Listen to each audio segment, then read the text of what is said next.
Yo, what's going on, guys? Mikey back here. And today, as the championship series have wrapped up, actually, World Series game is in a couple hours, first game. But we're going to be doing the World Series predictions today between the Rays and the Dodgers. Dodgers, of course, beating the Braves in 7 games, coming back 3-1 that series. Unfortunately, my Braves just couldn't pull it off, and our starting rotation just got depleted. And of course, Atlanta sports, and then the Rays managed to hold off the Astros, making a 3-0 comeback to win the American League.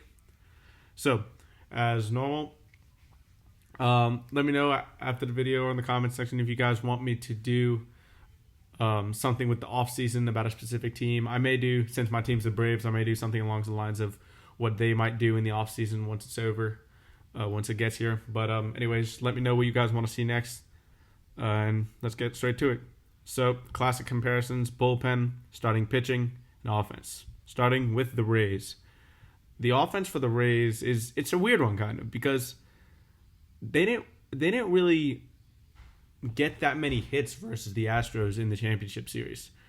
Besides Randy Arozarena, which I mentioned in my first video that said he could be a breakout star for the division series predictions. I said he could be a breakout star, and boy, did he break out. He looks like he's going to be a centerpiece for that Rays offense for years to come with his performance this postseason.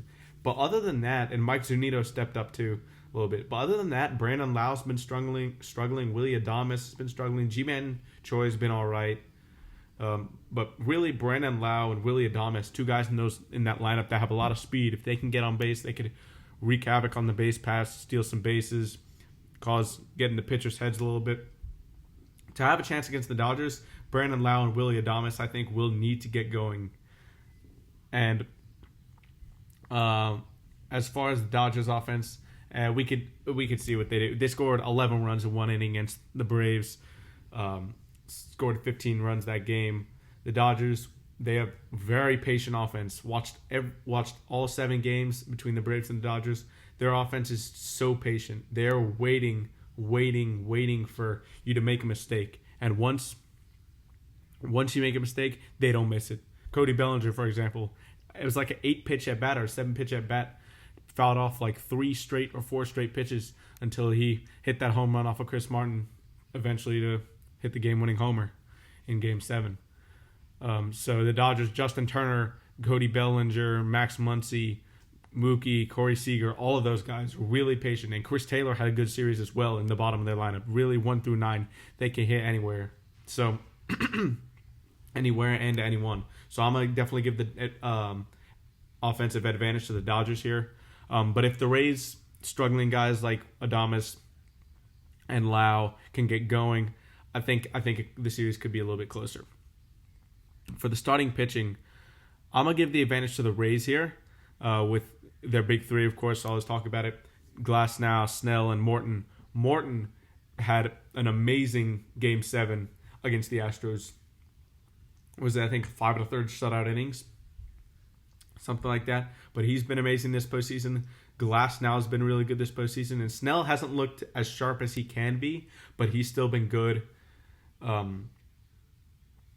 They don't really have, past those 3, they don't really have that much significance. They might throw a good amount of bullpen guys out there, but they have still a real good bullpen. So I'm going to give the starting pitching over to the Rays, because the Dodgers, the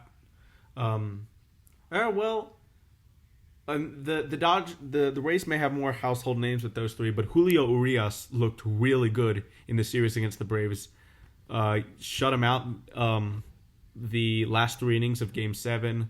Walker Buehler, obviously know about him and his postseason greatness. And Clayton Kershaw, even though his postseason record hasn't been that great, you still know what he can do. Obviously a Hall of Fame pitcher. So Dodgers have a ton of different directions to go. Even Gonsolin and Dustin May were used in the Braves series and the championship series as well. But I'm going to give the advantage to the Rays because those solid first 3 pitchers they've been on fire. So I think they have the starting pitching advantage in this series. And now to the bullpen. On paper, I was going to go, before this series, I was going to go with the Dodgers. But honestly, I don't know which direction to go now because both bullpens really struggled during the championship series. The Rays bullpen is their strength, and their closer Nick Anderson, who is employed in a lot of non-closing roles by Kevin Cash, he did not perform well at all. Gave up the game-winning homer to Carlos Correa. I think that was Game 5, I believe. Yeah, Game 5, and he's been hit all over the place. He just doesn't have it. It's almost like him and Kenley Jansen switched places because Kenley Jansen seemed to figure out something for the Dodgers in the championship series. But Diego Castillo also didn't really have it. Brusdar Graterol even got hit around a little bit in the championship series. Both bullpens really have been struggling. But I'm gonna give the advantage to the Rays just because Pete Fairbanks, they have so many tall right-handed and even left-handed pitchers that just throw really hard at you. That I know the Dodgers have Graterol, Victor Gonzalez, Pedro Baez, Blake Trinan. I'm saying these names now. Joe Kelly, Kenley Jansen. Like that bullpen is stacked. But Pete Fairbanks, Nick Anderson, I think won't struggle anymore. He's just been used so much. I think that it was taking a little bit of a toll on him. I think Pete Fairbanks, Diego Castillo, Nick Anderson, I think those guys will figure it out and get the Rays bullpen okay. But in this series right now, I'm going to go with the Dodgers just because I feel like they have a little bit more depth in their bullpen, and I think they performed a bit better over the course of the championship series. So to recap for those three categories, I'm going to go with offense, the Dodgers, bullpen, the Dodgers, and the starting pitching, the Rays. So now for overall, I really think that this series is going to be I think this series is going to be close. I don't know if it'll go 7. I could see it definitely going 5 or 6 games though, for sure. I'm going to go with the I originally had it on my prediction here, but man, I don't really know. This series is close. I think I'm going to go just because the Dodgers have such an offensive scheme and they know what they want to do, and they're going to get it done, I believe. I think Mookie gives them a step up, and their patient hitting is going to really force Glass now, who walks a lot of guys, to throw strikes. Same with Blake Snell. They're not going to chase a lot of pitches from them, so they're going to have to adjust their game plan. I think the Dodgers will get this series in 6 games. And unfortunately, I know that the Braves. You guys know I'm a big Braves fan. The Braves.